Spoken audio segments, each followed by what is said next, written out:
віночку начавав, а сину мамки вночку начавав, а начававши дивний сон видів, а начававши дивний сон видів.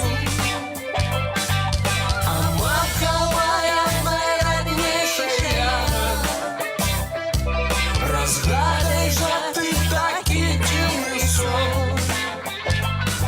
З-под правої ручки сокол вилетав, з-под лівої ручки реченька тягла.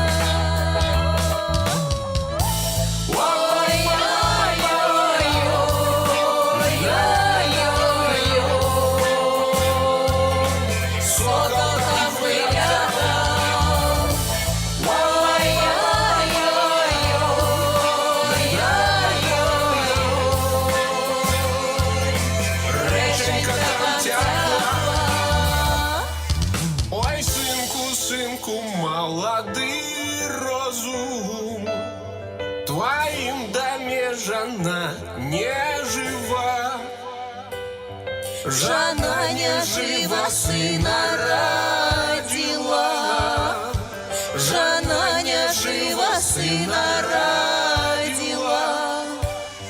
Пришел в світлицю, там жена лежить, в яе головці свечечка горить.